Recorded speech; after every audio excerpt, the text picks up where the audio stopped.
let me know when we're good to go.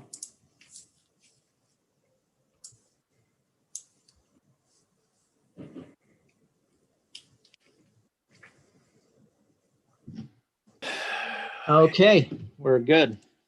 Okay, great. Okay, welcome to the February 2nd, 2021 meeting of the Planning Commission of Alpine City. Being held electronically and streamed on YouTube.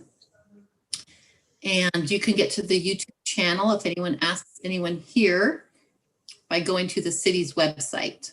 So if anyone ever requests, make sure they know that they can go to the city's website and find that link.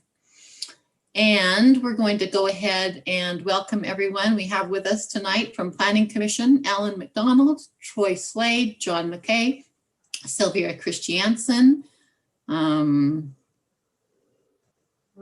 Allen, and myself, Jane Greiner. And then from the city, we have Austin Roy, the city planner, Jed Milstein, the city engineer, and Marla Fox. And then we have a couple guests with us. We have Jason Thielen from City Council, who is visiting with us tonight, and Chris Strong and John Williams, who are citizens, correct? Correct. Participating. Okay. Well, thanks for joining us, everyone. First thing we're going to do is we're going to have an opening prayer by Ethan Allen, and then we'll have the Pledge of Allegiance by John McKay. And if everyone but the person speaking will put themselves on mute, then that goes the most smoothly. So we'll go Ethan and then John.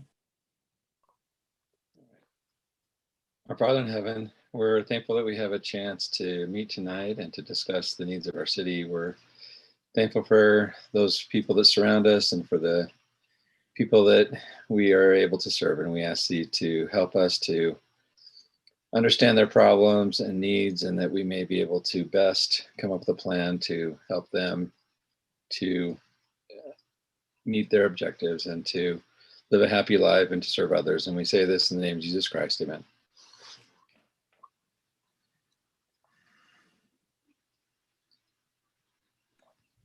And Austin, we can't see anything. If you have the flag shared, all I can see is a black screen. There we go. I pledge allegiance to the flag of the United States of America and to the republic for which it stands, one nation under God, indivisible, with liberty and justice for all.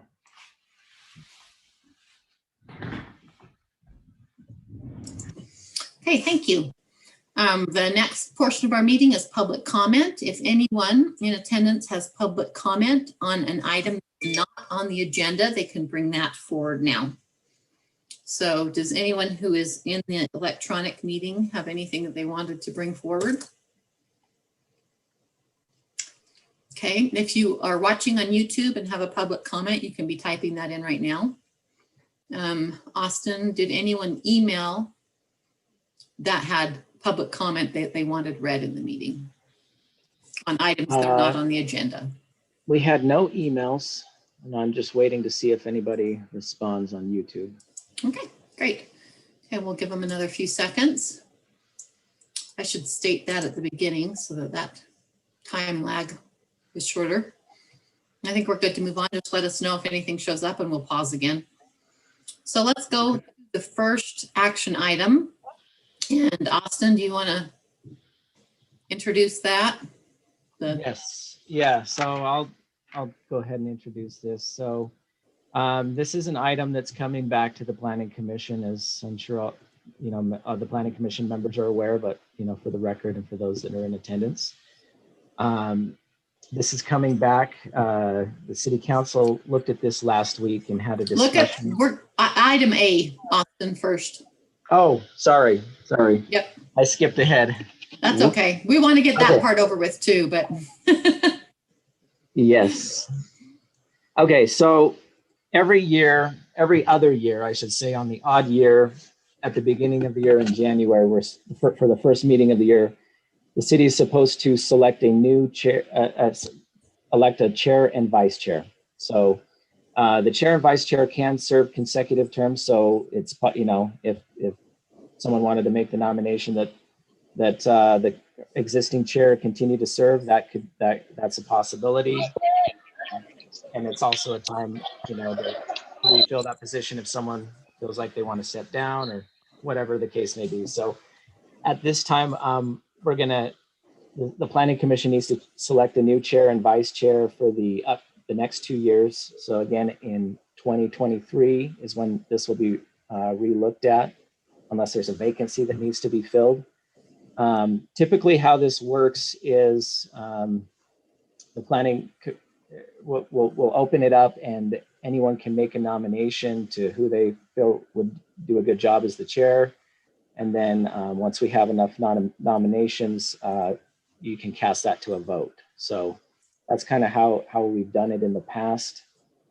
And then just on a side note onto that, so last week in City Council, Jane, who is currently serving as the chair, her term had expired in the Planning Commission, but the mayor has reappointed her. So she's back on the Planning Commission and she's not going anywhere. So as far as I know, everybody else is still on, where everybody else is here on the Planning Commission and I haven't, they're serving out their terms. Austin, is there any problem with a Planning Commission member being on this event? Ideally, we would want to have everybody present.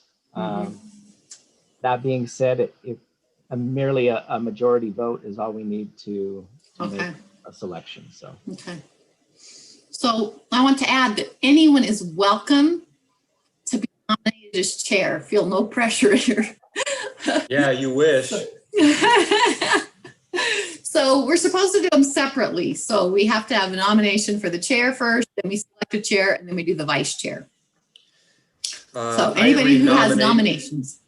I renominate Jane Greiner to continue as chairperson of the Planning Commission. I second that nomination. Yeah. Okay, we have nomination by Alan, second by Sylvia. So now is your chance to dissent. Anyone who is in favor, say aye. Alan McDonald? Aye. Troy Slade? Aye. John McKay? Aye. Sylvia Aye. Hanson? Ethan Allen? Aye. Do I have to say anything? I think you have to accept. I accept. Okay. And then we have currently serving as vice chair is Alan. right? Mm-hmm. So if anybody would like to nominate someone as vice chair, they can do that. I nominate Alan McDonald as vice chair. Okay, John McKay has a nomination, a second. I'll second that. Okay, Sylvia Christiansen seconds. Troy Slade, Aye. John McKay, Aye. Sylvia Christiansen, Aye. Ethan Allen, Aye. Alan McDonald, I accept. Jane Greiner, aye. Okay, so we'll keep doing that. Feel free to coach anytime you want, guys. All right, now let's move on to B, get going on the exciting stuff. So as Austin started, this is coming back from the city council with a little bit of guidance, so. Okay, yeah. So, so this is coming back and you'll notice that we have one of our council members here tonight who was actually the one who made the motion to have this come back to the Planning Commission. So in the meeting, there was a lengthy discussion and the city council heard from the residents, their proposal. It should be noted, so when they first came to Planning Commission, they came forward with a proposal to change our ordinance to allow for a height of up to 13 feet inside the setback area if they met all of the other criteria. And in between Planning Commission and City Council, their proposed modification, they decided to change their proposal to 12 feet 6 inches after they had reviewed the diagrams that Jed prepared, which kind of showed the line of sight over a structure. So they felt that 12 feet 6 inches was more reasonable as it left the line of sight open. And so that was the proposal that was discussed by the city council last week.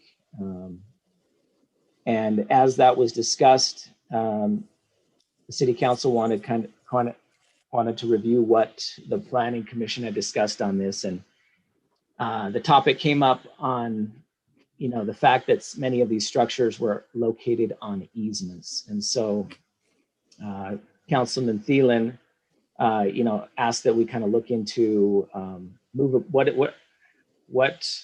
could we do to allow, possibly look into the possibility of allowing a movable structure inside an easement. If it's something that, maybe if something could be moved reasonably, that might be, that's different than having a permanent foundation or something like that in a setback area. So, staff, that was part of the motion that was made to send it to Planning Commission. And so staff has done some research on this. We've looked at other cities and what they do. Again, as was probably noted in the earlier Planning Commission, there's really aren't a lot of cities that we weren't able to find any cities that allow buildings in easements. But that being said, Alpine City has had kind of a tradition in the past where, and this was many years ago, but where we would allow people to put a structure on a city easement. So I should clarify that city easements are different than a public utility easement. They're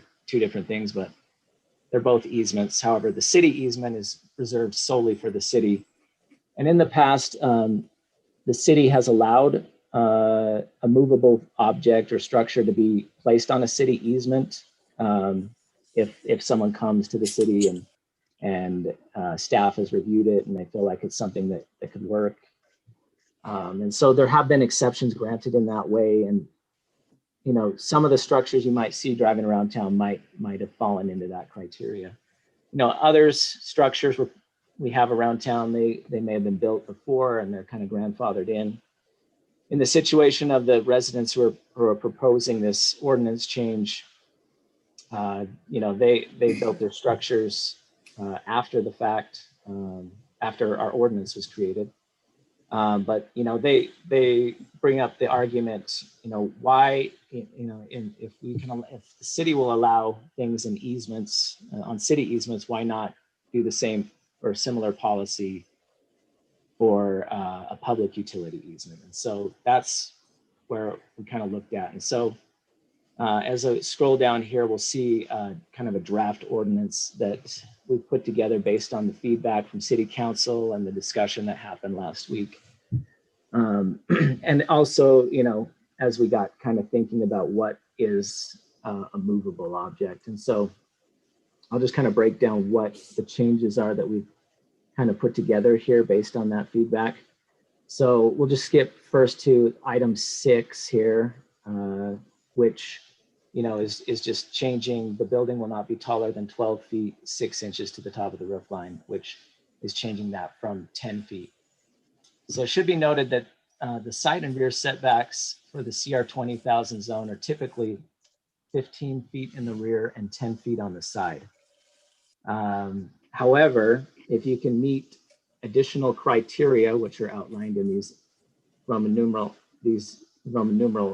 items list down here, you can put it inside the setback. And so, if the structure is 12 feet from an existing dwelling, if has no openings on the lot line, if the roof does not drain or discharge onto adjacent lot, these are all the existing things, and you all reviewed this and you're well familiar with that. So item 6 is pertaining to the height. And so, they felt like based on the diagrams that Jed had shown that they wanted to change the proposal. Instead of 13 feet, they felt like 12 feet, 6 inches would be more reasonable. Now, the other things Austin, real quick, Austin, when you say they, are you referring to the city council or are you referring to the 3 families who are I apologize. It should be more clear. So that was the 3 families, the residents who put forth this proposal to begin with. So the residents, the 3 families that came forward decided instead of asking for 13 feet, they would ask for 12 feet, 6 inches.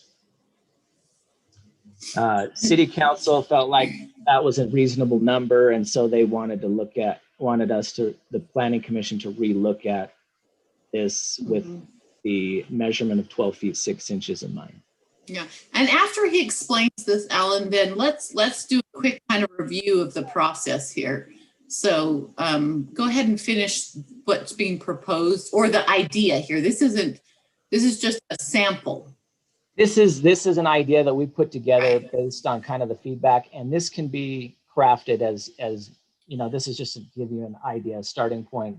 Right. If you want to get rid of some of this language or modify it, by all means, that's within the planning commission's purview to do. So so as we got looking at this, the other things we started to look at were the easement issue. And so item 5 is our easement issue. So it says the building will not be placed on land designated as a recorded easement, such as a utility or trail easement.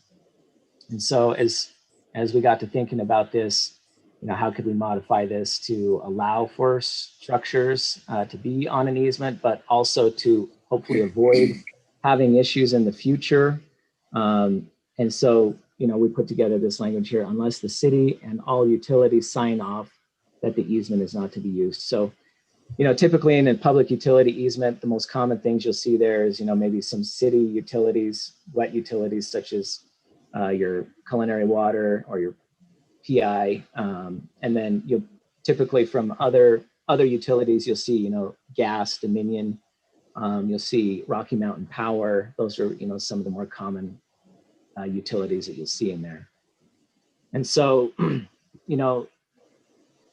the idea is if you can get those utility companies to look at the property, evaluate it, where is this easement? Where does it stand in relation to our other resources? Is this something that we're going to be used? If they could sign off on that saying that they're not going to be using it, maybe that's an approach the city could take to possibly allowing something to be in an easement, some kind of structure. And so in addition to that, we then got thinking, so you go down to item 7 here, and I'll just highlight that.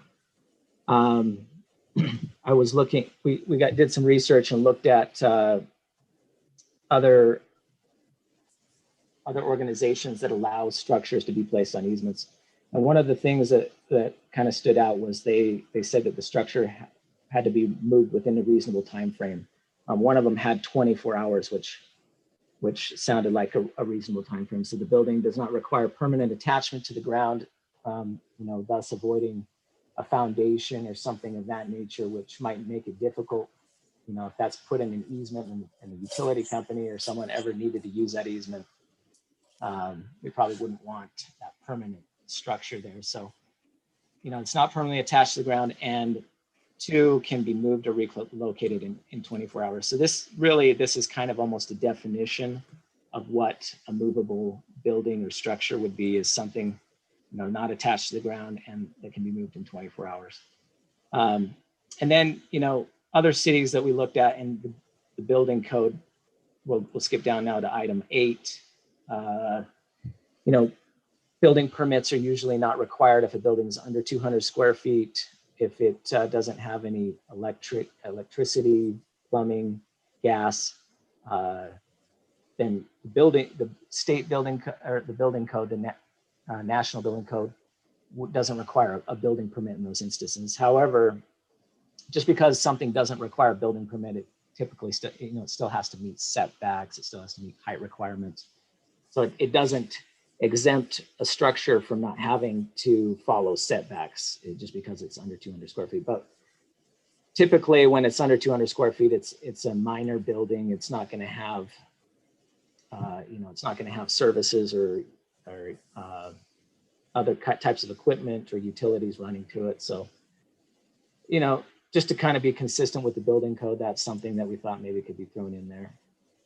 And then item 9, we have here, the building will have no associated electrical, gas, plumbing, or mechanical equipment attached to it. So the idea was that if we're looking at movables, if we wanted to allow a movable structure, as soon as you put in electrical, gas, plumbing, or let's say mechanical equipment, like it's a pool house, for example, those structures, become much more difficult to move at that point. And you're also then potentially digging into an easement, which may or may not have utilities in it. And so, those things just seemed like they wouldn't be compatible with a request to have a movable object inside an easement area.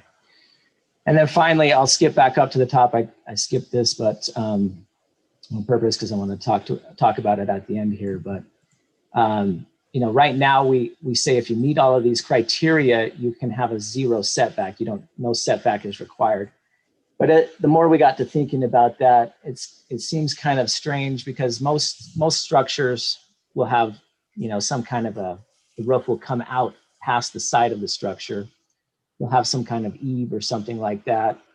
In Lehigh City, for example, they have they say no structure can be closer than 16 inches to the property line. And the reason for that was for drainage, so like a roof drain off. And also, if your roof sticks out from the side of your structure, but we're measuring to the side of the structure, your building could potentially hang over the property line. And so as staff got thinking about this, it seemed like, maybe a 0 setback isn't the most reasonable thing to do. Maybe there should be at least some kind of buffer. If we're going to modify this, maybe we should still allow some kind of a space or gap in between the property line and the structure. And so that's where that came from. So hopefully that all kind of makes sense. And I tried to explain where each one of these the concept for each one of these came from.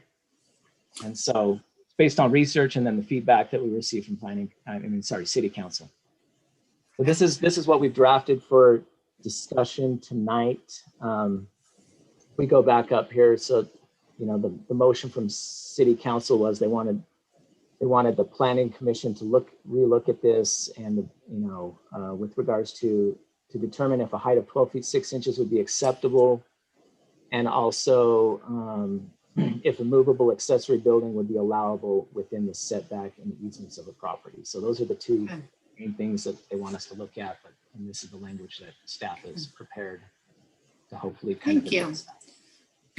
Thanks, Austin. There were a couple things I wanted to point out about this. I know there's been a little bit of discussion about what the process is when we send something to City Council, and then if they want something a little different, whether or not they're just going to draft it there in City Council meeting, or they're going to send it back for us to draft. And so basically, and Jason can have some input on this if he wants to, and Austin or Jed, but basically if we send something to City Council and they don't approve it, obviously we're the recommending body and they're the legislative body. And so we send that to them. Essentially they're saying, no, they've used their legislative authority to say, basically reject it and say they want something different.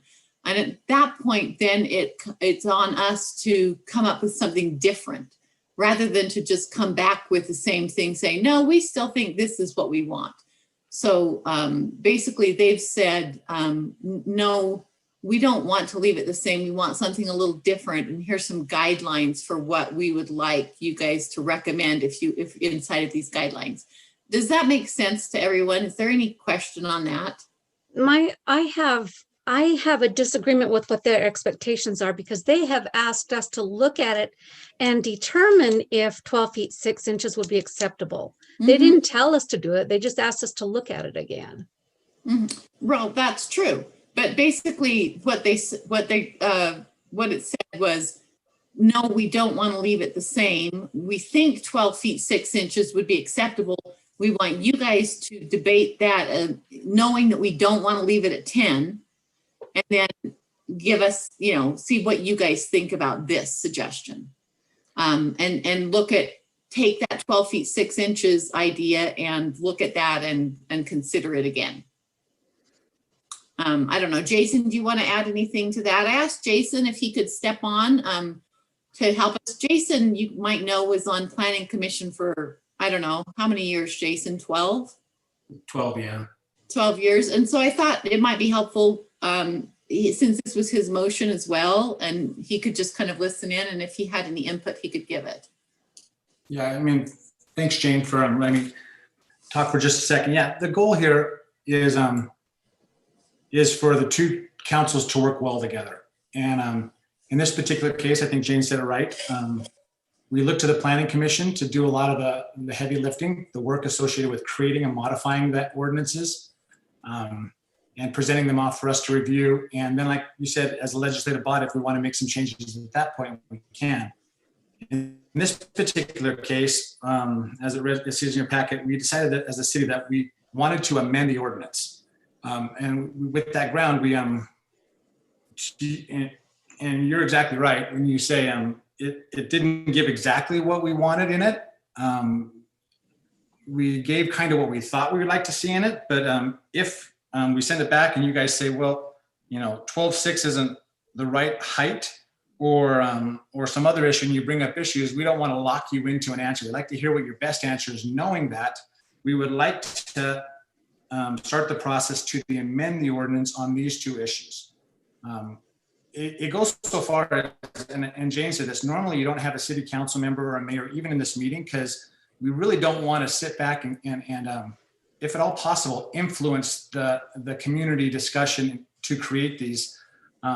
I'm here, I think, just because if there's any questions on this particular one, you can ask them, but I would prefer actually to roll off once you guys to start discussing it further. But we are looking for amended ordinance to be sent back to the city council on the two issues that are in the motion.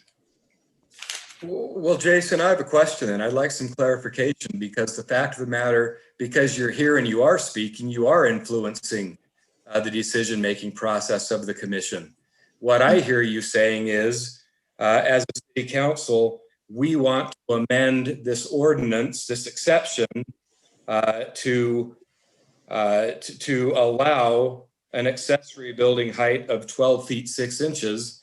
And we also want language in this ordinance that would allow an accessory building to infringe upon a utility easement.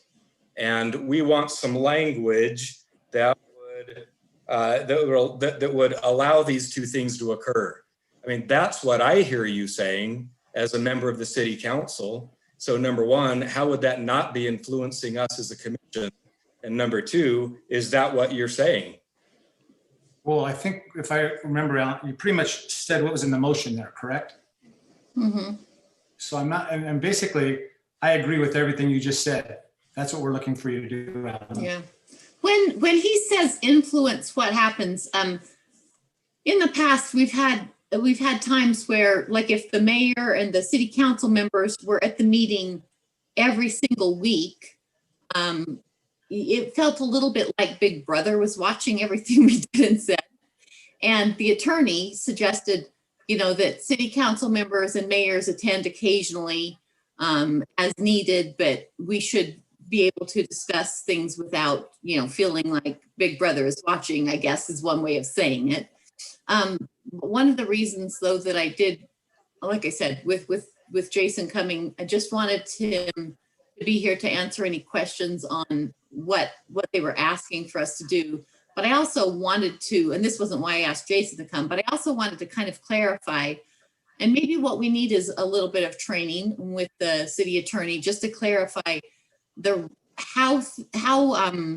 what the pattern is for things going from planning commission as a recommendation to city council. And then if city council, doesn't feel like it's quite hit the mark for what they want yet, how that comes then back to us to do further investigation and further review and look at something again to see if, given some of the guidance they have, if we can come up with some wording and language that's closer to what they would like to approve. And so, in a way, like you said, Alan, I mean, we are supposed to respond to them and recommend something based off of what is being suggested, that's closer to what the legislative, body wants to do. If you guys feel like we need some clarification on this, I think it might help us to have some training and maybe have the city attorney come, because I can see the confusion. I can see why there's confusion on it. and make sure we are doing it right. Well, no, I get all that, Jane. I would just say then, look, as far as the height, then basically the city council has said, because we had a lengthy discussion about 10 feet versus 13 feet, and should there be an increase? And the majority of the planning commission felt like, no, there shouldn't be, for the reasons we discussed. That went to city council. They clearly have a different opinion. They are the accountable body, the legislative body. So the way I see this is there's two issues here then before us on this ordinance. And the first one is height. And the second one is trying to work with some language then on a movable accessory building, because these families have built large structures on the utility easement. So it seems to me, as to issue one, it's essentially already been determined by the city council that they would like the ordinance, the exception ordinance, to be amended to allow a height of 12 feet 6 inches. So it seems to me like there's really no debate on that issue then. Well, I think go ahead. Is the second part, determine if a movable accessory building would be allowable with back and easements of a property. So if I'm not reading that correctly, I'm just trying to then focus in on what is our task tonight, because again, there is, no issue. We totally understand as a planning commission that we kick the issue around. We merely make a recommendation to the city council who can accept our recommendation or deny it. And this situation, I felt like, no, we think that a 12'6" height would be okay. And so that, to me, that determination is already done. I think the only issue then really before us is to try to tweak some language about a movable accessory building to accommodate the second that these families have. And then end up recommending some language on the second issue and then send it back up to city council. Well, so I'm just trying to narrow the issues, because I think the first issue is already decided. Yeah. Okay. So what basically you're saying is, did the city council come back to us and say, would you draft something that takes in a height of 12 feet 6 inches and allows it to be on a movable, allows it to be on the easement, and come up with wording that fits that? And then I guess you could say, that's not what the motion says, Jane. That's not what the motion says. Their motion says for us to look at it and determine if it would be acceptable in Alpine. So, my biggest objection to this process is that it feels to me like we are drafting a plan to meet an existing problem that occurred because these people built their sheds where they shouldn't have. Okay. Well, did you guys listen to planning commission? What's that? Did you listen to planning or to city council? I did not this week. So, I mean, I basically think that what they're saying is these three people are just a cross section of people in Alpine that want to use their property, and the city council, the majority of the city council, not everyone, but the majority felt like that we should look at this, and that they are interested in allowing people to utilize more of their property if possible. And I honestly don't have a problem with that. Like the 12'6" doesn't really bother me at all, to be honest, the height thing. But the easement thing is more problematic to me, because you're talking about a utility thing that we decided that would be a good idea to do. And now we're backwards drafting it, saying, oh, well, maybe we'll let these people in because they already did it. And to me, that seems like a backwards way to do planning. Right. Well, not only that, but moving forward, what if someone builds one that's 14 feet and they're going to come and do the same thing when they find out it was wrong? I mean, where do we, Yeah. Well, I think the fact that these people came forward just brought to the attention of the city that this ordinance has been in place for a super long time. Let's look at it. And someone always sponsors what's on, like you can have something on your agenda that somebody from the mayor asked to be on the agenda, or a city council member asked to be on the agenda. And also citizens can ask for it to be on the agenda and bring it forward. So someone always sponsors what's on an agenda. And in fact, this time I would say that is on the agenda at the request of city council, not at the request of citizens. And so. So, and then I guess my next question would be, if we're talking about movable structures, aren't these all put on cement pads? Right. And they're considering the pad something that could be. So Jane, look, I'm like, just personally, I'm trying to get some clarification here. Yeah. And Ethan, sorry to interrupt, but before we even get to the movable issue, I just want to clarify, and perhaps Jason can shed some light with respect to Sylvia's comment. It's my belief and understanding that regardless of how we may parse the words in the motion, what Jason is here saying, and Jane, what you're confirming is City Council took a look at our recommendation on this that we sent up 2 weeks, or they looked at it last week and said, basically, now we're not good with your recommendation to leave the ordinance as is. Correct. Want to be amended to allow a 12'6" structure as an exception to the setback. And, it's a very distinct number. Last time it was 13 feet, but I believe the city council has said, no, we're good with the 12'6" structure as an amendment to the setback exception ordinance. So that's part one. And then part two is really for us, the new issue before us is kicking around the concept of a movable accessory building. What constitutes a movable accessory building, and figuring out, having some discussion around that language, proposing some language on that issue that can then go back to city council. But my understanding is, again, just to advance this, is that height is essentially already a done deal. We're just going to, when we do a motion and ultimately some language, city council wants that height in there, and they're the accountable body. We should respect that.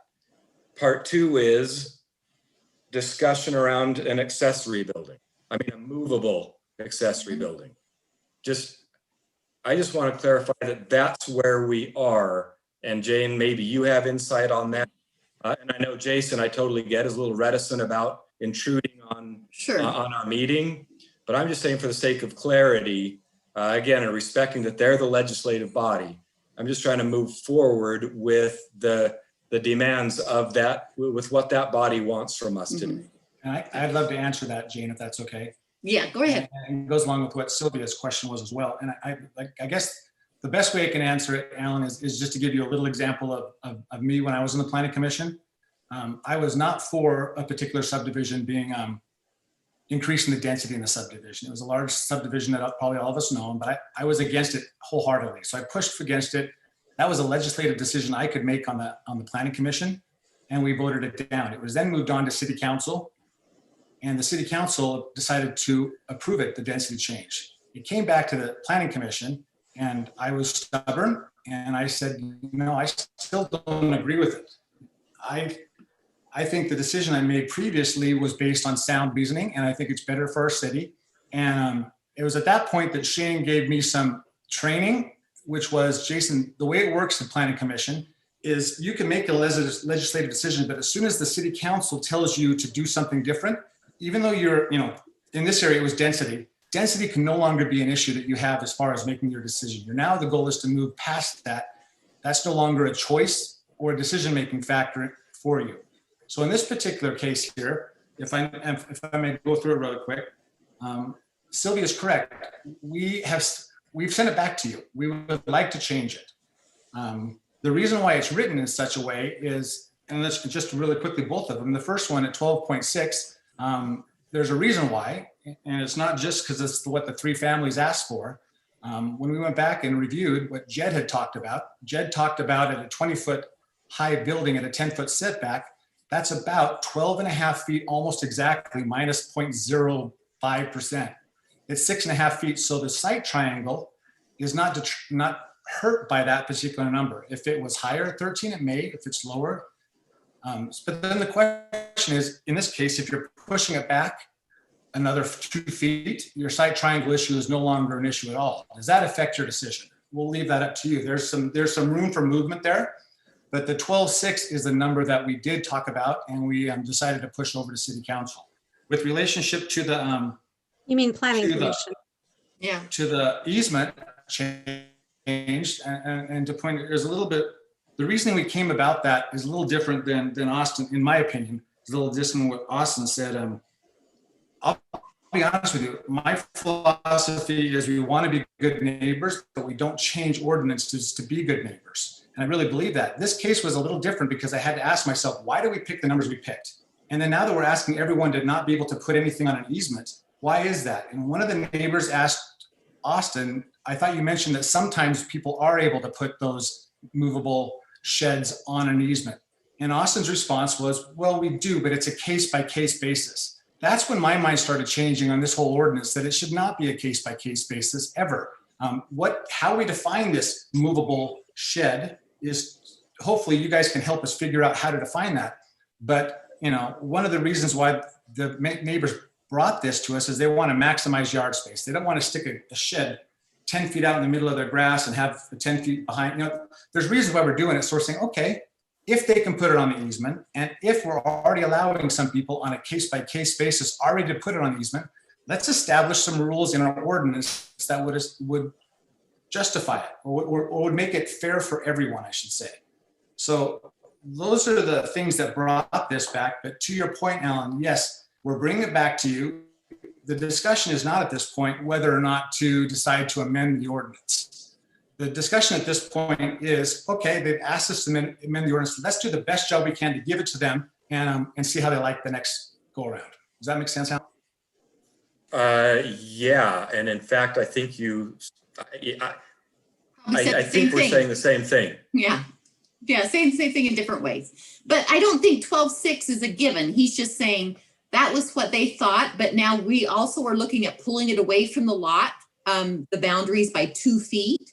So as we look at that, if we think it's slightly different, or if we think that adjustment of 2 feet away is slightly different. So, I mean, I don't want to say that it's set in stone that they're not going to approve anything if it's not 12 feet 6 inches. I don't think that's true. I neglected to mention that Shane, it looks like Shane's joined us. Are you guys familiar with Shane? Of course. Shane, if you want to say hi, do you have anything you want to add to the process here? Or is it just Shane's iPad that's here? I'm here. I'm actually at my son's wrestling tournament, and I was Oh. just listening out of curiosity. So I don't plan Okay. to say anything. I'm just a spectator. All right. Well, keep it on mute when you cheer, okay? Yep, it's back on. Okay. Well, thanks for joining. It's nice to have you listen in. I miss Thank- you being in our meetings. Jane, can I make a point of discussion Yes. regarding the height? Mhm. I thought of more, I did some, I went into Google and it said, how can I put in, how do I hide my neighbor's ugly shed? And it came up with a whole bunch of responses. And I got a few pictures, and what my thinking is that it's more than line of sight. It's when you're sitting in your yard, and if we are allowed 6-foot fences, is that correct? Yes. And so do you have to look at 4 feet of your neighbor's shed, or do you have to look at 6.5 feet of your neighbor's shed when you're sitting in your yard? And I sent Austin a few of those pictures. Austin, do you mind just doing one of them to kind of get an idea of what I'm talking That'd about? be great. It'd be twice as high, with it being 2 feet instead of 0 feet. That's going to help a little bit, but still it'd be twice as high. Also remember that if they're 10 feet away from the fence line, they can have something 20 feet high. Yeah, I realize. And we're not that. even discussing that. But So it's not, you don't that's feel like it's just, acceptable. you don't feel like it's an unwelcome part of your yard if it's 10 feet away. So, Yeah. this is just a couple of pictures of, what you might be looking at. Right. And do you know the height of any of those things? No, not really. I just grabbed some pictures as just a Oh, okay. reminder that I think it's something for the people of Alpine that we should consider Absolutely. also. Go back one picture, would you? Yeah, like that. So if that's that person has a 3-foot high wall, and then they've got a 6-foot fence on it. So, you know, that probably is like a, That's just don't one know. more, just one more point of discussion I wanted to add, because it's something we didn't talk about last time is, you know, how is it going to affect the enjoyment of your own yard if a shed is twice as high as your fence yeah, and that it's right Well- up next to the fence? right. No, that's good. So you're saying 12 and a half feet is twice the height of a fence. Yeah, if it's six, if we're allowed a Yeah. 6-foot fence, it's going to be more than twice the height. So Yeah. you're going thought to it- more it- shed. Isn't it 8 foot on the side yard? Aren't we allowed 8 foot, I think? A fence on the side That's yard. correct. You can, our ordinance actually allows up to an 8-foot fence. Oh, I think we changed that while I was on planning commission. I think it used to be 6, but 8. Okay, well, it's still the same point. It still just adds more what you may not want to see from your yard, but that's just Right. something I was thinking about. Well, that's great. But Those are again, good Sylvia, I make pictures. the point that you're just rehashing our discussion from 2 weeks ago, which is why we recommended the city council that we not amend the language of the exception. But what we're doing tonight is what's come back to us is basically a denial of our recommendation, a rejection of our recommendation, and a mandate that we work on language that allows a 12-foot 6 height on an accessory building. And I also don't see that in the around motion, a pool. Alan. I almost would like to table this until we get a motion that is in agreement with what they actually want from us. That's an idea that I'm throwing out. Well, in what way do you think this, what Austin has brought forward is not any kind of a mandate. He's just tried to use what they suggested Yeah, and give I us some agree. guidance. So what, if we look at what Austin has suggested, John, you're smiling. I think you have something to say. Austin, pull up the suggestion again, and then I got to hear what John is smirking about. The suggestion or the motion? Bring up the suggested motion, not the suggested wording. Yeah, right there. And then John, tell me what you're thinking about the process and about the motion or suggestion. Well, what I heard from Thielen was that, Jason, Jason, I'm sorry. maybe he goes by last name now. It's like buddies. Hey, Thielen. Took away my cheat sheet here. I couldn't see the screens. That's okay. It's Jason. What I heard from Jason was that 12 and a half feet is what they wanted to go with. So everything else, I think, is subject for discussion. And I've got some real problems with the easement language. I've gone through some utility easement adjustments on commercial property that I've owned. Okay. Utility companies are not easy to work with. And I can't imagine any one of them to say, yeah, it's okay. You're basically asking them to abandon the easement. If you're Right. if the language in this ordinance is going to say the easement will not be used. Yeah. There's not a single utility company that's going to agree to that. Agree to that. Yeah. Further, it's going to take surveyors and lawyers, and they're going to charge extraordinary high fees for that. I just can't imagine any homeowner or utility company that wants to go through that process. Right. I just think that requirement. Well, what's the point of it being movable if we're going to abandon it? There's no, I mean, if they're abandoning the easement for the shed, I wondered that too. If they're abandoning the easement, then what's the point? It doesn't even need to be movable at that point. So I think the idea was that they could place something on an easement, that the city would allow something to be on an easement, knowing the landowner, full well knowing that if they have a request, it has to be moved within 24 hours. Yeah, but Jane, let me just give some insight. Just thinking about, again, besides John's, I think, very valid comments about procedural, bureaucratic, and legal issues around around a utility easement. Let's just stop and think about some practical considerations here. I became curious about what's movable? Right. And if you really stop and think what's movable, do you realize that, for example, an 8x12 or an 8x10, no, an 8x12 wood tough shed weighs over 1,500 pounds.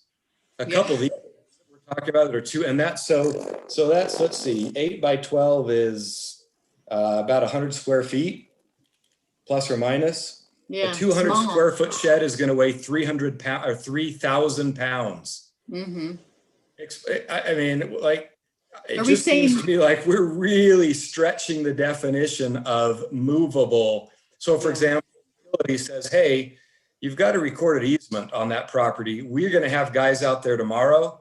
Your shed is in our easement. Oh, okay. Yeah, I'll have that moved by tomorrow. A 3,000 pound shed is going to be moved by tomorrow once it's already sitting on probably a concrete pad. Yeah. You've already got a landscaped yard. You can't move that without hooking it to heavy equipment or a crane. Or how do you move disassembling a 3,000, 4,000 pound? I mean, how do you move a 1 ton, 2 ton shed in less than It's not that. if you've got a public utility on you? All right. These sheds are usually built on skids, and a ATV or a truck or something like that with a chain can drag it 20 feet without too much trouble. Really? Right through your landscaped yard. Well, I guess if you're going to tear up your yard, that's on you. Yeah. I'm just thinking something that big is not going to move that easily. Okay.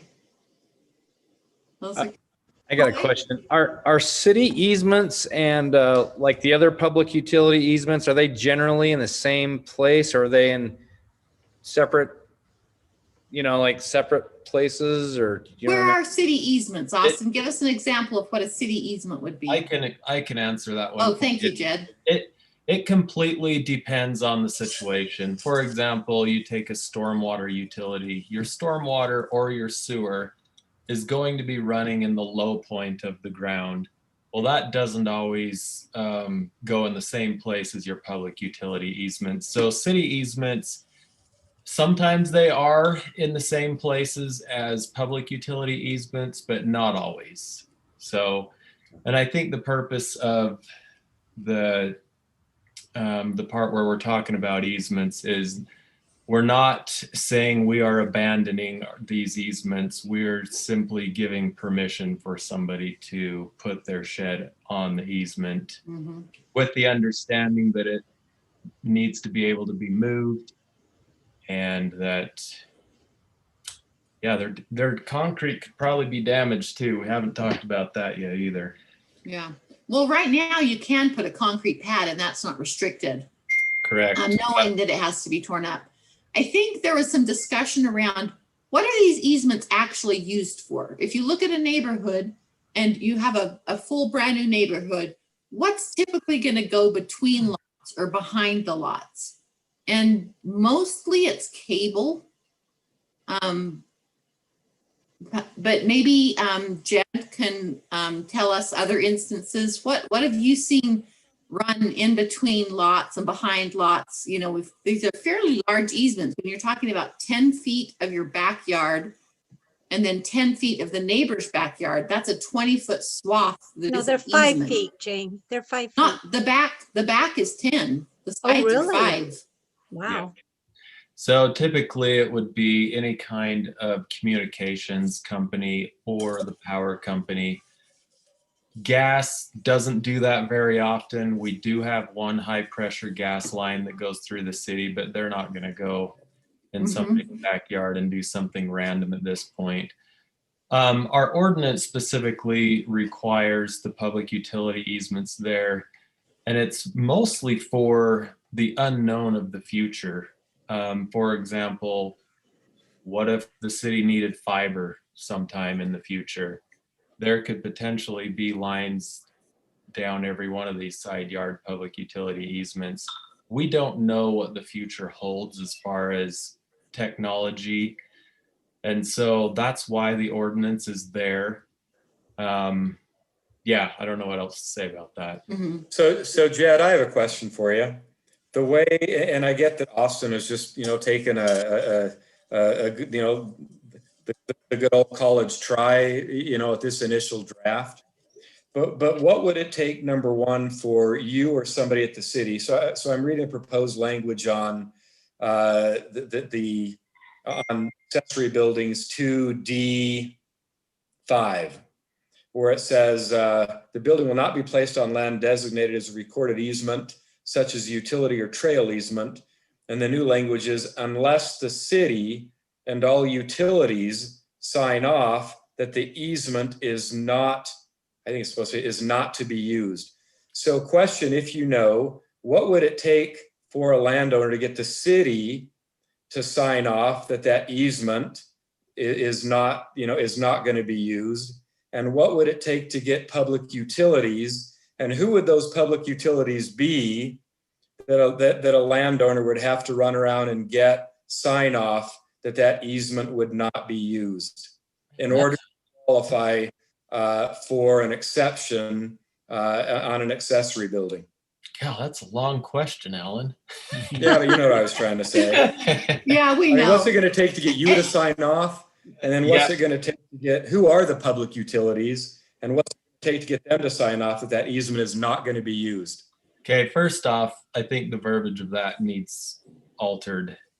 We probably need to cross off the not to be used part. It's more or less, we would be giving permission for them to place something in our easement. I think it should be written more along those lines. That was my point, exactly.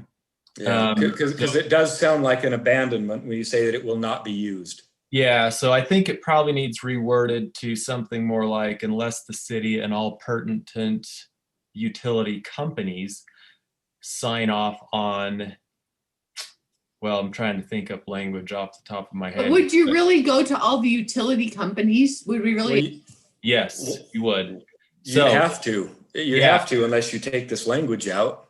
Right, So well, that's what, We wouldn't, but the property owner would. Right. right. So right now, we actually do have a process for developers and residents to go to the separate utility companies and have a sign off for them to be able to do something in that easement, not to abandon the easement, but for them to be able to use the easement. And it's actually not as difficult as it sounds, but the companies, the four I'm thinking of are three off the top of my head. There's Rocky Mountain Power. So you have Power Gas, and then we have the communications companies. Help me out here, Austin. We got Like Usually we have Xfinity, Comcast, Comcast, because people like, Comcast is the major provider in Alpine. yes. Dominion, There's what's Rocky the other? Mountain. What's I've the got other internet? Xfinity. Yeah, what's the other internet one though? CenturyLink. CenturyLink, yeah. So yeah, so anyways, we have this sign off form and we have the phone numbers and the people that they can talk to.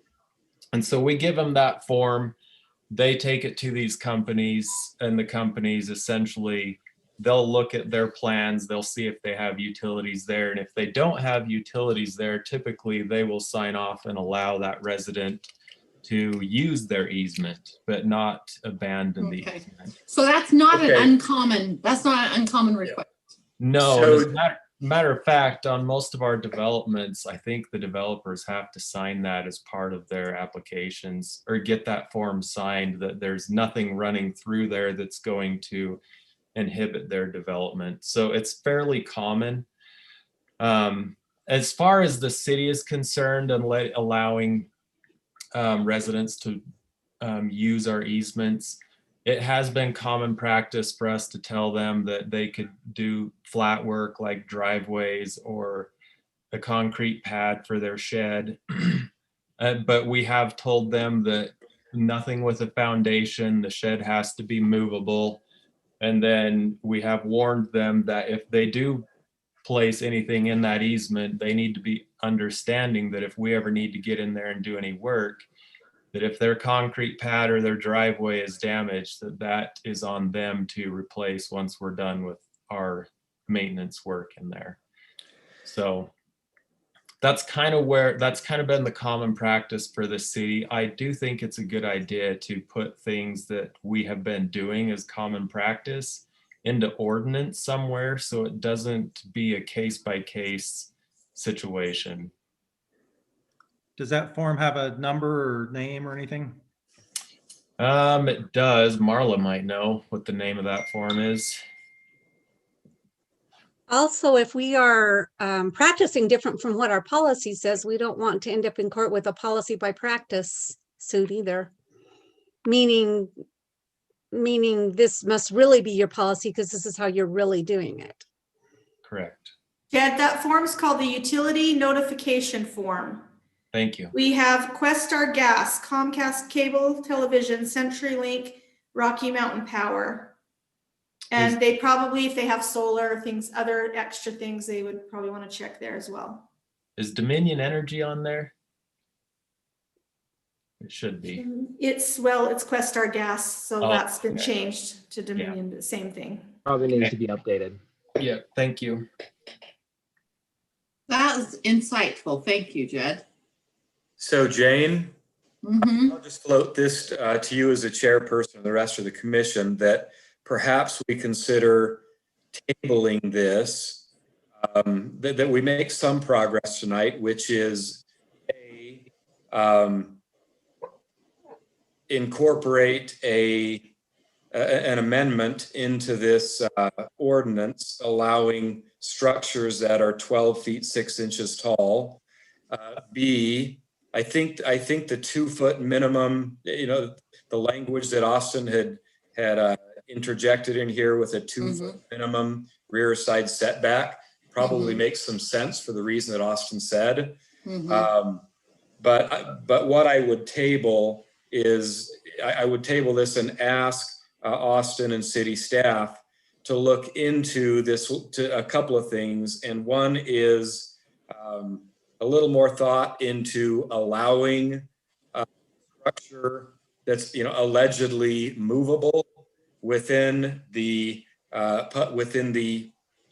easement or utility easement, and that if they do feel like that is workable, and it seems like it might be, then we need some language that is better than the language that we have, so that it doesn't end up seeming like an abandonment. And there's got to be some process procedure where a homeowner can reasonably accomplish it with the various public utilities.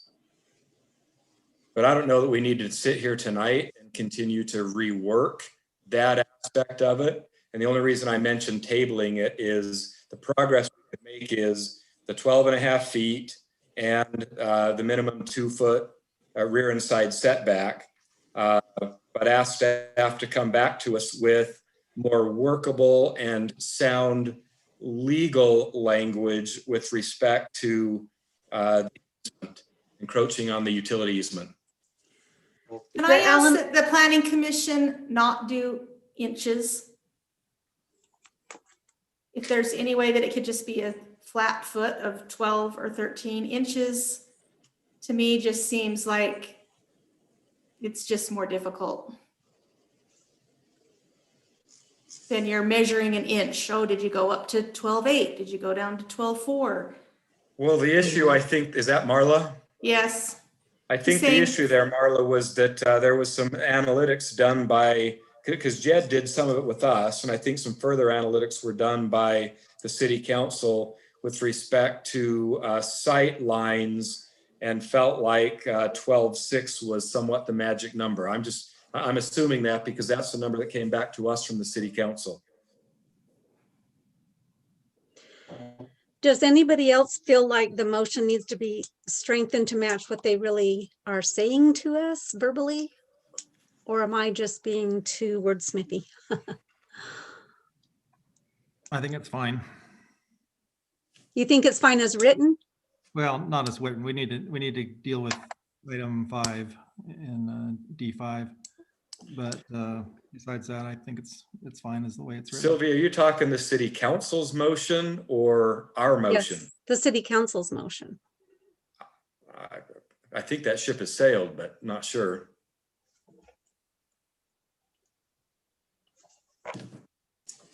I mean, Yeah, that- staff has incorporated city council's conversations into what we have before us.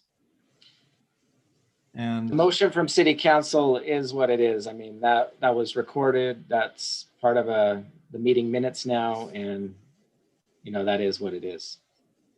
Okay, so but what I see is that they're telling us just to consider if that would work or not. But it sounds like people are saying that's what we must do. No, you can change I'm it. confused about that. If you want to change it, you can come back with some different suggestion. It's not mandated, but it is obviously recommended. But basically, if you wanted to, you've got your 2-foot minimum side or rear setback, which allows for the drainage, and it also allows for a minimum amount of access for like somebody who's digging cable and just laying a cable line to someone's house and that without disturbing anything. And then you've got the concept that you can get rid of the is not used just unless city and utilities sign off that, change that last word, sign off on the use, on the placement of the shed or on the placement of the building, and just get rid of the not be used. And then you can say not taller than whatever we think is the best height. And if you want to look at those drawings and stuff again, you can do that. And then I think Alan's biggest question is, do these last things, is that reasonable? The building doesn't require a permanent attachment to the ground and could be moved or relocated. Do we really want to say within 24 hours? I mean, I think Alan's point though is realistic. Like you're gonna say, hey, okay, have that shed moved for me by tomorrow night. I don't know that 24 hours is a realistic time frame. So I want to comment on that because there are instances where the city has an emergency and we need to get in there immediately. Okay.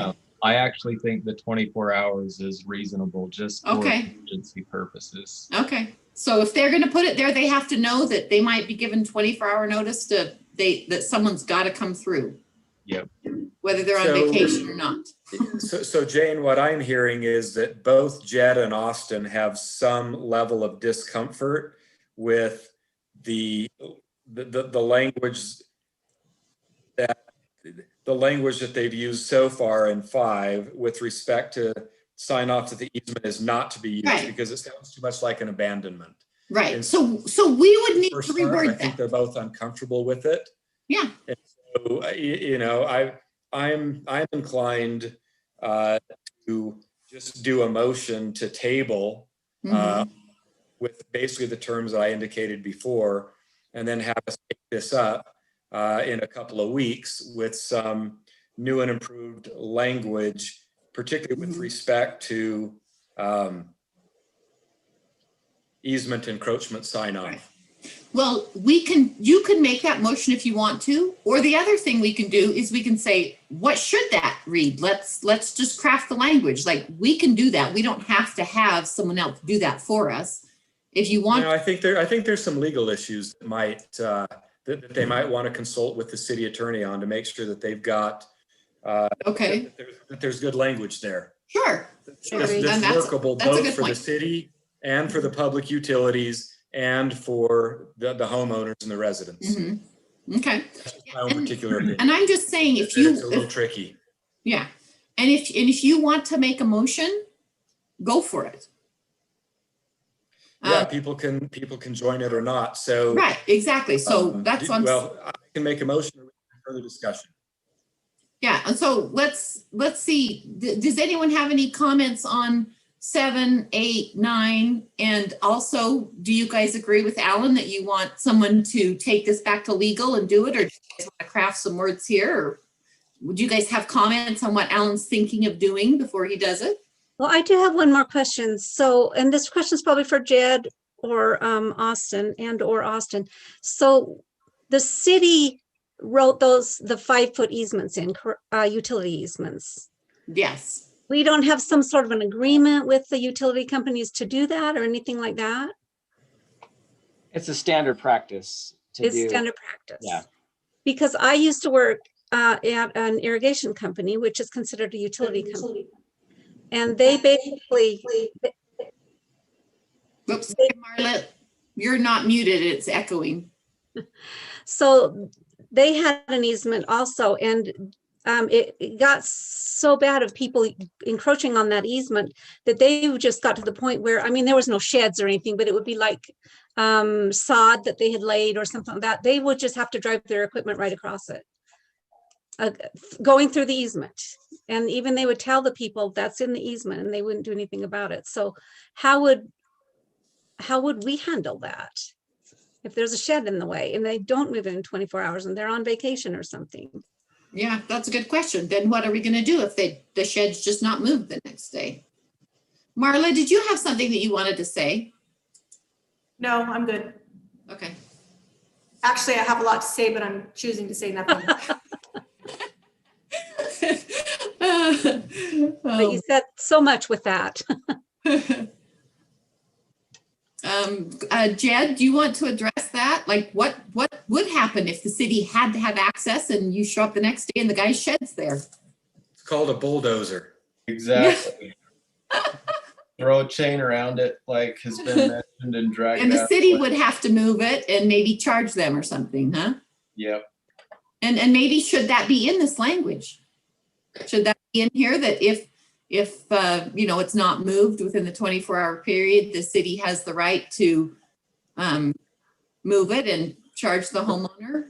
But that's kind of my point, Jane, is I think Yeah. that sticky wicket issues around this that we're not going to solve tonight without Jed and Austin having a little more time to give some additional thought to this and perhaps consult some of their counterparts or contacts at the public utilities companies, and also possibly the city attorney, kind of the unintended consequences, understanding what those might be, and amending this language to us accordingly and presenting something we're a little more confident in.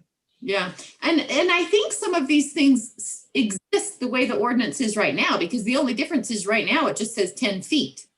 All these same problems that we're discussing actually currently exist, but really weren't outlined here because they're on an easement. We don't have anything about it being movable in there or anything. I mean, really changing the height is only one thing, but there's a whole bunch of other things here that we realize we're missing, I think, from this ordinance. Could we do half of it and change the height tonight and then I don't think that would be wise. I think we just need to do the whole ordinance as once. Okay. Because they have to adopt it. If you change it, then it has to get adopted, and then you would just change it again, has to get adopted again. So I think if we're going to make it changes, then we need to do it. But I think if we do choose to table it or send it back, we need to give some specifics as to what you think is missing or what you want them to do. So I mean, I think one of the things that they could say is that it's a temporary structure. They're giving them temporary permission to place it in the easement. Yeah. And so as long as we say temporary, they should be able to understand that it may need to be moved. It may need to come down. There's a possibility that it will not be there forever. Yeah, I like the wording temporary. That's a good thinking. Good idea, Alan. I like the wording temporary as long as the 24 hours still remains that they have to move it in. If that's what we end up doing. Yeah, I mean, that's good insight to, you know, we need to know from the city engineer and, you know, what actual things do we face in the city? I think movable is more appropriate than temporary. Okay. I don't know anybody that puts a shed in thinking it's a temporary thing. There's a couple other things I think that is noted here that I think most people now expect to have electrical. I was talking with my husband about this earlier, and he's like, if I put something back in the corner over there, I'm definitely going to put a light and a light switch in that. And this does not allow for that. So electrical is not considered movable. Yeah, but that's the give and take, right? If somebody's going to put a building over a public easement, then you're not going to have any power, water, exactly, or anything else attached to it, because again, it's got to be a movable building. Right. If you want to move your building and you want to put electrical in it, well, then don't put your building over the public easement. That's got to be an election on the part of the homeowner. Right. Yeah. Do we need to? I don't think you can take that language out. No, Yeah, let's get a few. Go ahead. I agree, Alan, with that point, but if someone wanted to install solar for that dedicated purpose, I think that would be okay. How do we address that? No, that's a good point. Well, that wouldn't fall under, and that wouldn't fall under 9, would it? Solar, Unless you, Jed unless it's and Jed and mechanical Austin. equipment. Like, What if somebody put a solar panel with a light on it? Is that considered electrical in the building? Yeah, because I still have to send a clearance to the electric company. They have to come out and do something with the solar net metering. no, it Okay. would not connect to the, I don't think we can allow it to connect to the utility. But if it were a standalone electric panel with a little battery and a little light, Right, Let's say it's a little floodlight on the side of it. right, exactly. The solar powered floodlight, that would be fine because it doesn't actually connect to the electric. Yeah, that's a good point. We probably need to reword number 9 for something like that. Okay, If the intent was, yeah, to avoid that or to allow something. yeah, like because that. the intent is to avoid an actual electric cable or electric, whatever you call it, cable cord, wires, you know, in a conduit running across your yard to a building that you are considering movable. What other things? Does anyone else have any other comments about things that they're concerned about, potential problems? So we did note Alan's or whoever it was point about if they're like on vacation, they're not home, right? I mean, that was noted. Yeah, I hope, Austin, we have that down that we need to potentially note language of if the homeowner can't be contacted or if it's not moved within the 24-hour period, what will happen? Yeah, I'll put, I have a note here for that. Okay.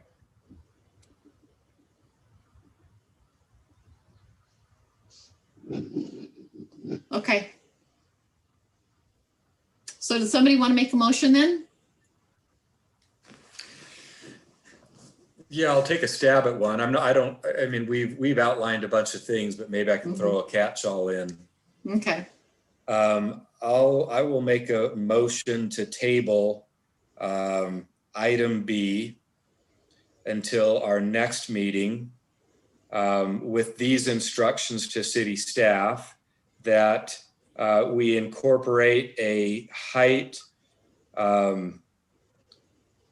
a height amendment of somewhere between 12 feet 6 and 13 feet as you know, best decided by city personnel. That we also consider incorporating a 2-foot minimum rear or side setback. That staff consider appropriate language around a movable or relocatable building, including the requirement that it be moved or relocated within 24 hours, penalties or consequences if it is not, and also specific attention to item 9, which requires that the building have no associated electrical, gas, plumbing, or mechanical equipment attached or running to it. And that we, as a planning commission, reconsider those changes by staff and incorporated by staff at our next planning commission meeting. Okay, we have a motion by Alan. Do we have a second? second by John. Second by John McKay. Okay, discussion on the motion. So I do have discussion. Alan, do you feel like that covers looking at the legal ramifications of the whole utility easement? Oh, no, great point, Sylvia. So let me actually amend my motion to include that staff also consider the legal ramifications of encroaching on a city or public utility easement and the process necessary for a resident to get sign off from the city as well as the public utilities to put the accessory building on that easement as per the ordinance. Okay, before we vote on that, I also wanted to ask, do we need to include in the motion that we want to change the abandonment, the wording that alludes to abandonment of the easement, or did you have that in there? I would just say that probably was included in my last. Okay. And the Okay. reality is we're just tabling this until, Right. for No, changes, and then we'll start over again with it in 2 Yeah. weeks. So Alan accepted the so Sylvia made a suggestion, Alan accepted that and modified his motion. Do we have to have a second on his modification? I think you just need to see if the second person that seconded it. John needs to, John already seconded. John, is it okay for Is- you to second you want the to second that? modification? Yes. Okay, so John accepts the modification as well. Okay, all right, let's go ahead and vote on that motion then. Ethan Allen, Aye. Sylvia Christiansen. She's thinking. Go on to someone else, please. John McKay, Aye. Troy Slade, Aye. Alan McDonald, Aye. Sylvia Christiansen. So this locks in that height, doesn't it? No, it doesn't. It just tables it. This just tables the motion and says for them to come back with something similar. Then aye. Okay, Jane Greiner, aye. Jason, do you have any last minute comments on anything? Okay. The motion has been voted on. Maybe I can just say thank you for letting me participate. I hope that my thing is sometimes the city council and planning commission are just too separate, but we don't communicate. And I kind of felt that big time with the last historic gateway committee discussion we had back and forth. I think if we just got together, we probably we can do a better job on that. But Sylvia brings up a good point, and this is maybe something we'll discuss on our end. Do we need to make our motions more direct? Meaning instead of saying, look at the back of the building and see if it meets our historic gateway committee, we'll say change the back of the building. And if that would be better for you, Sylvia, so you felt like you had more direction. In this case right here, we would simply take out determine if and say, make the height this. Yeah. That would be easier for you. Maybe that's something we do as opposed to the way we've done it in the past. I've written a lot of policy in my life, Jason, as a human resource, upper level human resource person, and that would not hold water. Worded that way. What wouldn't? If it just saying see if, but if it's not what you really want, you want your policies to say what you really want. So anyway, thank you for coming, Jason. I think that's good for us. I mean, we'll talk about that and see if we can do a better job. So thank you guys, appreciate it. Thank you, Thielen. Thank you, Thielen. Go team Thielen. I'll watch you guys. Say, fine, McDonald. Just call him Mac. Just I've been call him called Big worse. Mac. I've been called way worse. You've been called worse. Okay. All right. I appreciate all of the very robust discussion. I think it's very beneficial, and I think we actually uncovered some things that are important there. So let's move on to item C, which is the ordinance about animals. Okay, so this item was tabled some meetings ago, probably over a month ago. And so we're looking at the ordinance for large animals. Most notably, that would include horses and cows, and how that's regulated as far as the maximum number of large animals that you can have on a lot. When this item was tabled, staff was asked if we could look at what are other cities doing with regards to large animals. And so we've taken a look at that and put together some research here from some of our neighboring communities. So for example, here we have Lehigh City. Lehigh City, they allow, in certain zones, they allow large animals to be on a property. Yeah, but in Lehigh, they keep them in their house. In your living room, yeah. Sorry. I mean, so yeah, we're looking at this. They have it in a table format here. So, you know, left-hand side, you see all the zoning districts. Next, you see the property requirements, and then it goes into the maximum number of allowed animals given the zone that you're in and the property requirements. So, for example, category 1, they allow 1 large animal. Category 2. So I should say these categories, I guess those are the different kinds of animals. So category 1 is really the large animals. So, you know, well, never mind. They do cattle and horses in 2 different categories. So they don't even consider them the same. So horses, and really you know, we don't have a lot of cows in town. I mean, but I think Will Jones has some. I don't know how, there's not a lot of, I mean, there's more horses than cows in town. But Buffaloes. yeah, we do have a few handful of other animals, large animals. So they do it in 2 different categories. And, you know, obviously for reasons, you know, you may want to consider like a pig differently than a horse, just for smell and whatnot. So basically the key finding here too is the maximum cumulative for it is 2 and 3 animals. Now, if we go down to the next one here, which is, let's see, Highland City. Highland City has a minimum square footage, so they don't allow large animals on a lot less than 20,000 square feet.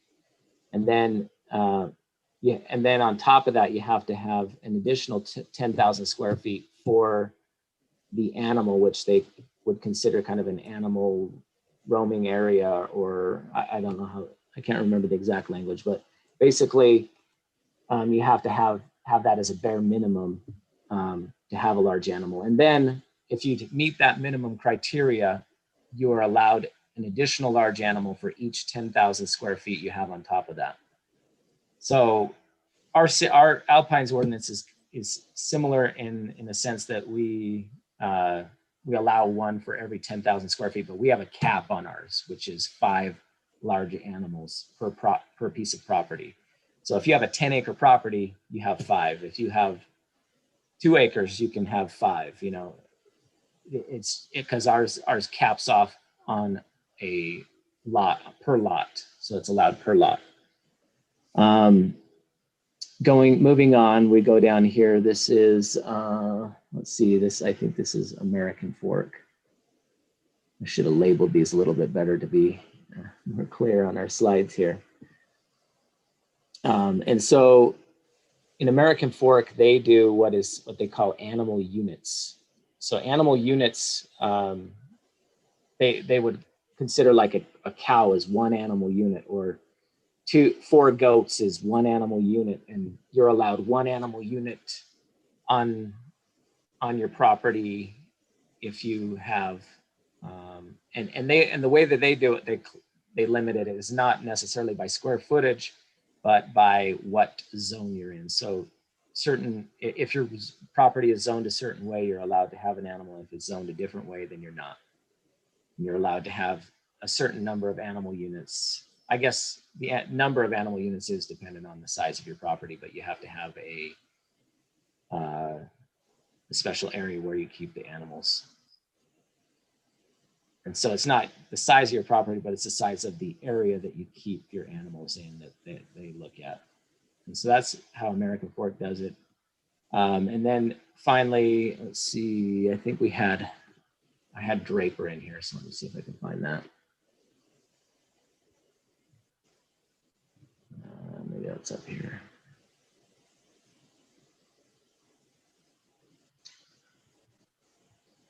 Okay.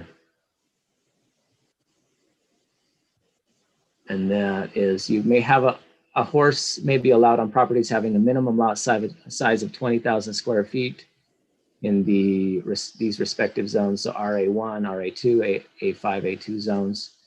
2 horses may be allowed in the first 20,000 square feet of property, with 1 additional horse allowed for each additional 10,000 square feet. So very similar to kind of what they do in Highland, is how Draper handles those. Looking back at the history of Draper, once upon a time, it was just a little farm community.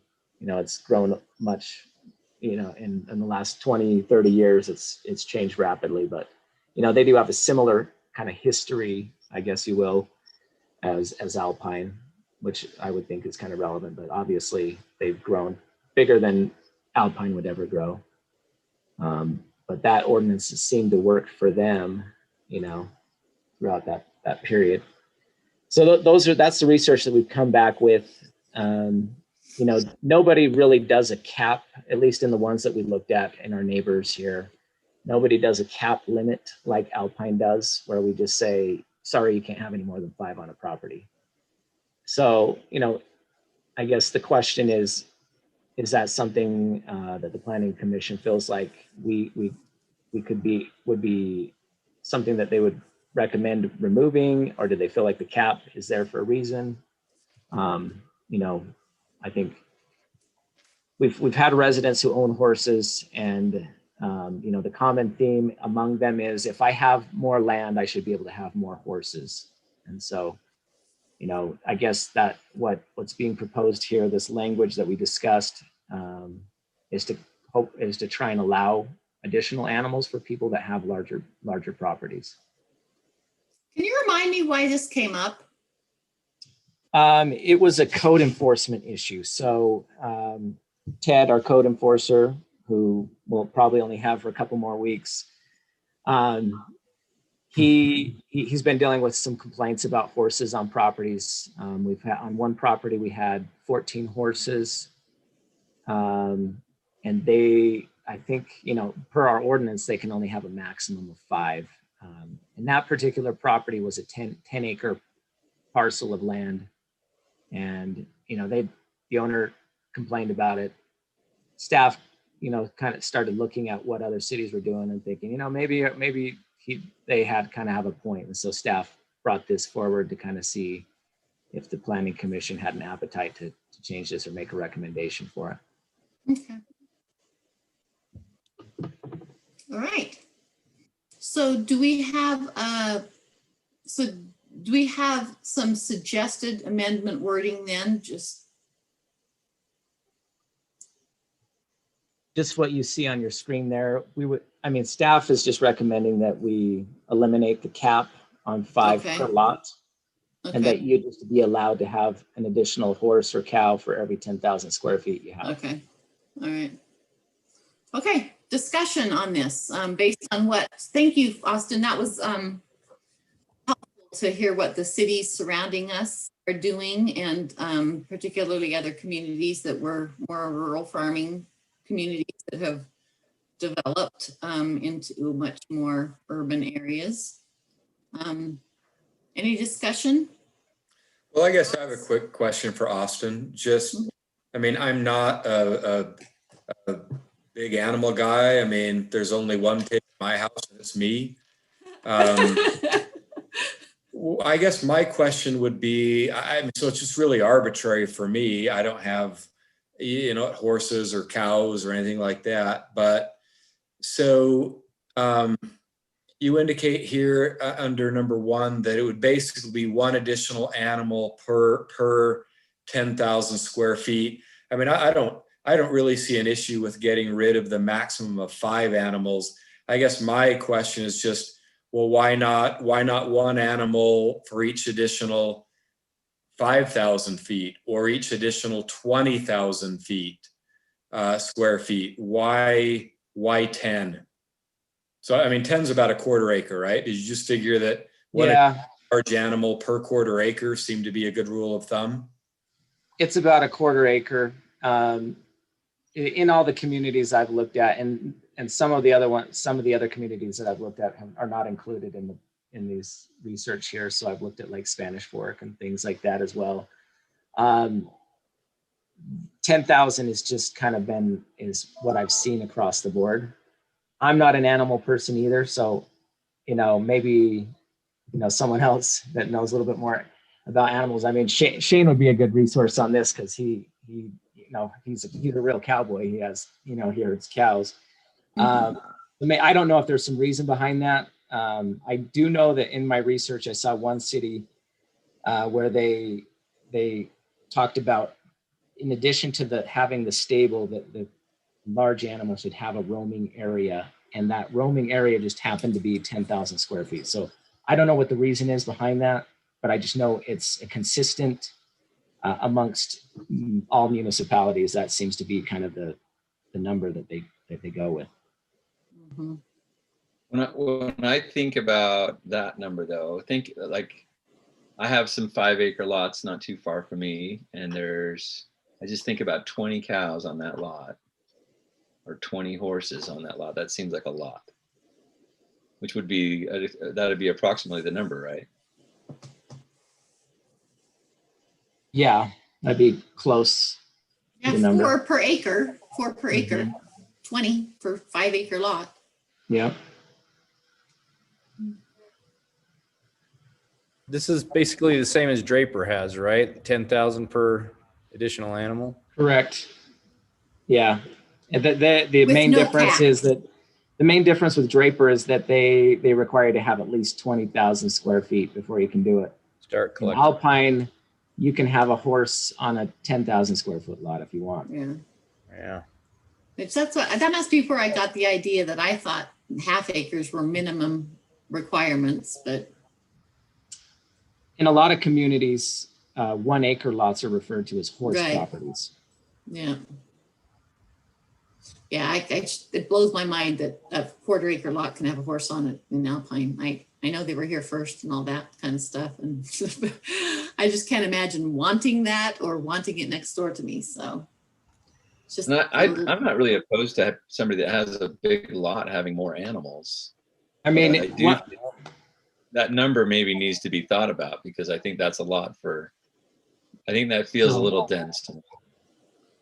I do want to point out, so we have the Mendenhall Ranch that's on the far west end of town. And, you know, they have, I think over 30 large animals there. They're grandfathered in basically. But they run a very clean operation. So, I mean. How much property do they have?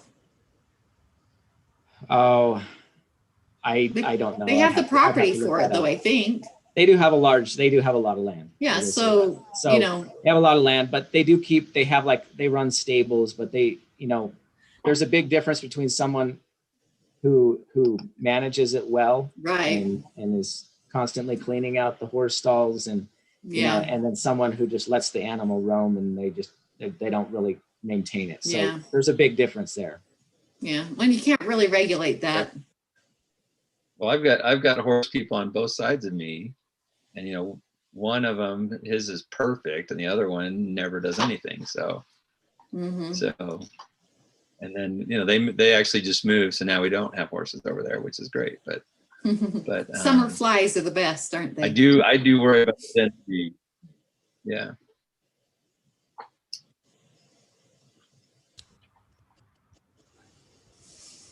Okay, well, we either need a motion or discussion of some changes, additions here that if anybody has a desire to make additional restrictions, put a cap or anything else. I mean, it seems to me like 5 does seem rather strange per lot. What would happen if we modified it, kept the 10,000 square foot lot, allowing 1 animal, a large animal, but then increasing the requirement to 20,000 square feet for each additional? Is that, how does that impact people with horses now, or how reasonable is that?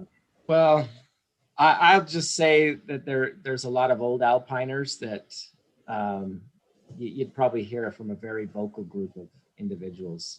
If Do you think that would restrict a lot of people? Do you think a lot of people would have to change if we did that? If we were, I mean, you could argue that they would be grandfathered in if they had large animals before the change of ordinance, but it would not be a popular thing. I mean, it's just Alpine's always been a very animal friendly city. You could still have 2 animals per acre though at that level. right? Yeah. 2 horses on an acre. So the individual that had a 10 Okay. acre property that had 20 horses is still covered. Yeah. Yep.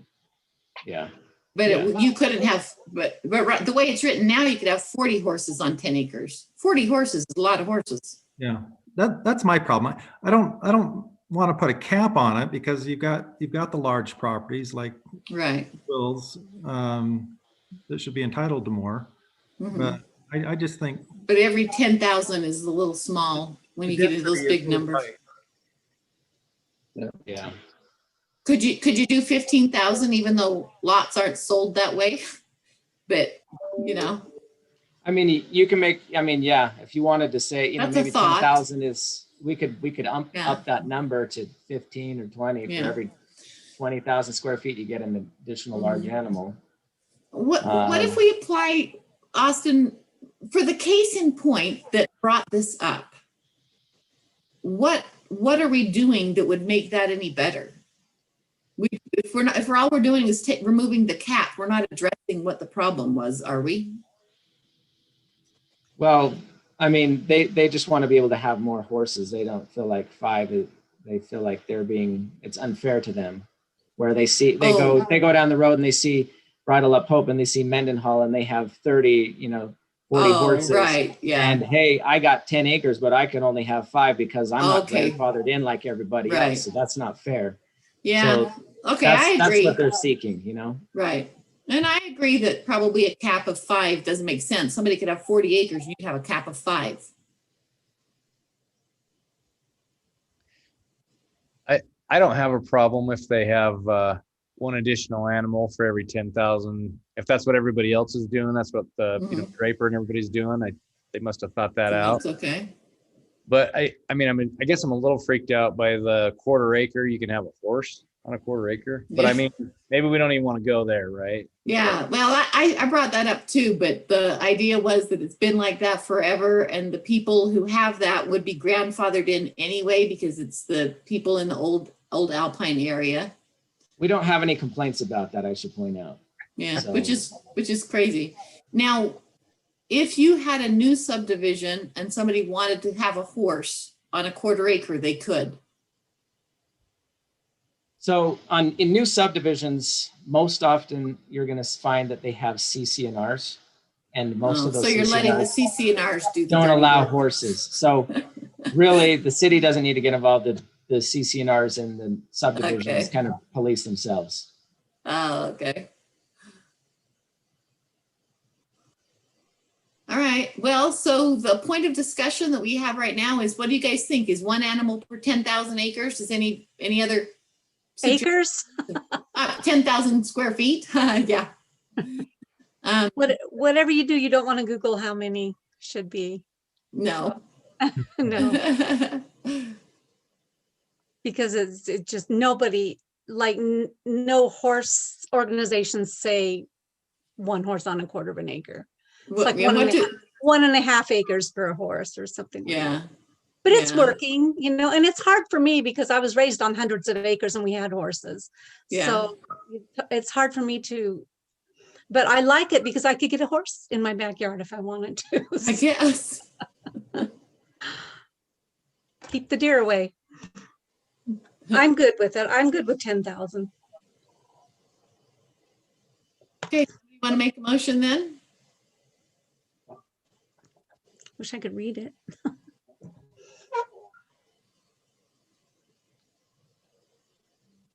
Your wish has come true. My wish came true. Why is it so tiny on my screen? So we'll just go with the sample motion to approve. I motion to recommend that ordinance 2021-05 be approved as proposed. Okay, we have a motion. Do we have a second? I'll second it. Okay, Troy Slade seconded it. Do we have any discussion on the motion? Okay, those in favor of the motion, Alan McDonald?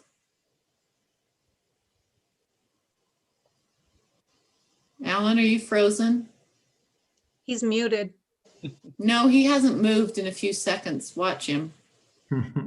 I'm just Either looking. had a- He's doing a very good Broker. job of an impression of a statue. If that's the I was case. gonna say, he's winning at a staring contest for sure. Ethan Allen, Nay. Sylvia, Aye. John, Nay. Troy. Aye. Did Alan come back? Alan, I don't think he's quite back yet. It looked like he has to reset. I think he's still loading into the meeting here. okay, we'll give him a second. Alan, did you hear the motion? Can you hear me yet? Yes. Did you hear the motion? No, but no, I did not. You should probably, So- I can so assume what it was, Sylvia- but you should probably, sorry, lost connection. That's okay. Sylvia made the motion. That's the sample motion that she recommends that we approve it as proposed. Did everybody and- vote? And everyone has voted but you and me. And so would you be in Aye. favor of approving it as proposed? Aye. Aye. Okay, Jane Griner, I want to say maybe. I'll say aye. Okay, just to get it moving on. Okay. All right.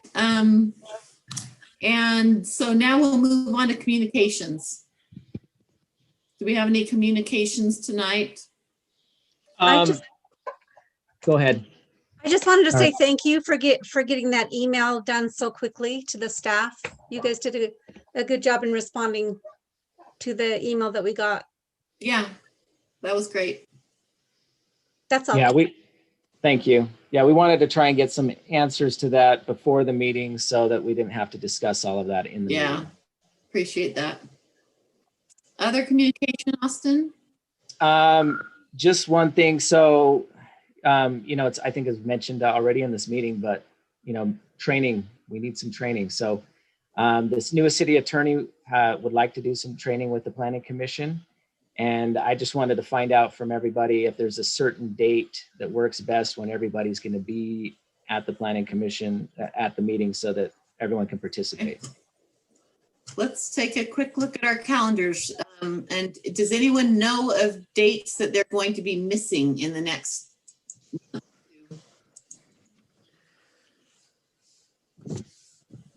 Our next meeting is on the 16th, correct? Correct. Do you think that that's too soon, or should we go out to March 2nd? I don't think that's too soon if it works for everybody. Okay. Does anyone here know that they will be gone on the 16th? So we would just do the training after the regularly scheduled Planning Commission meeting, It would be part of it. part of it? We could do Okay. it part of the meeting. We could even start the meeting earlier if you wanted to, or we could just start at a regular time and just have the first 15 minutes as a training. Yeah, 15:30. It would be short. We were looking for They're usually multiple, not too long, yeah. multiple sessions where they would come for 30 minutes, maybe every other month, and do some different trainings on different subjects. We could also No, have. I think it would be great. I do too. Let's try for the 16th. I think that would be great. Austin, Okay. do you want to see if someone's available on the 16th then? Yeah, I'll shoot for the 16th. And I'll, obviously, I was going to say Ed's not here, but Yeah.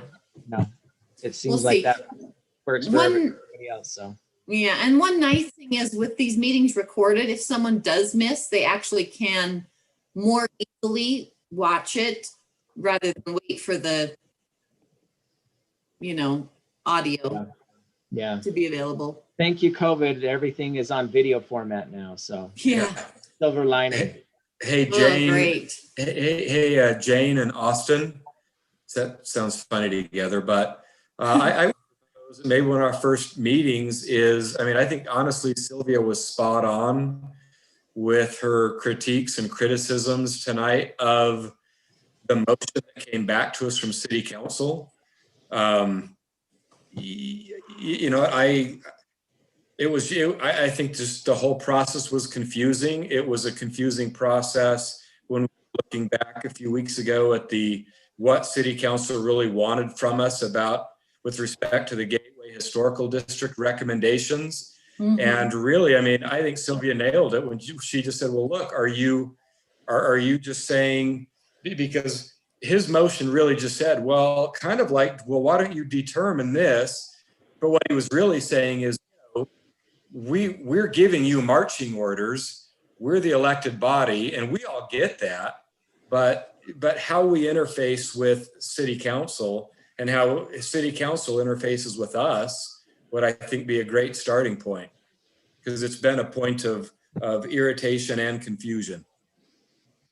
Yeah, just to piggyback on what you're saying, Alan, I've noticed there's a difference between what is written in the written minutes. And if you're in the meeting and you hear the way that something is said, you understand it one way, but if you go back and read it in writing, it may come out differently. And so I was trying to explain that to someone before this meeting tonight. I was in the meeting, I understood it one way. So someone read it and then understood it a different way. So, obviously there's some improvement that can be made there. Maybe it's improvement in the language of the motion. I don't know, but. Okay. That sounds like. I was just going to say, I think the training is important too, because if anybody goes back and listens to the hearing that was recently held, how much they referred back to the minutes and the motions that were made. Right. Is something to remember, that you're going down in history with what you're saying. I know. In the motions. So, okay, other communication? No, I think that's all I had, but unless anybody else has stuff. Okay. Let's move on to the approval of minutes then.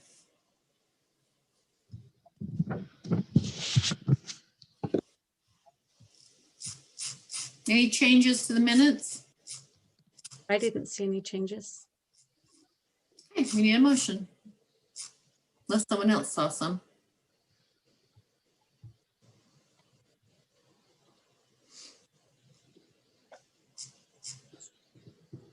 What was the date on those? January 19th. Okay, I'll make a motion to approve the minutes as written of the January 29th Planning Commission meeting. January 19th. Oh, January 19th. Okay, we have a motion by Sylvia. Do we have a second? I'll second that. Second by Ethan. And all those in favor, say aye. Aye. Any opposed? Aye. Okay. All right, now we need a motion to close the meeting unless you guys would like to visit longer. So if we have an opposed, should they be changed for some reason? No one was opposed. I think there's a delay. I think Alan has a delay. Delayed. Oh. He was just late on his eye. It was still an eye though. Okay. Yeah, I motion that we adjourn the meeting. Okay, we have a motion by Ethan to adjourn. Do we have a second? Second. Second by Alan. Everyone in favor, say aye. Aye. Aye. Any opposed? Okay. All right. Okay. Good night, everybody. All right, Thanks, bye. everyone. Appreciate everyone's, thoughtful consideration and effort tonight.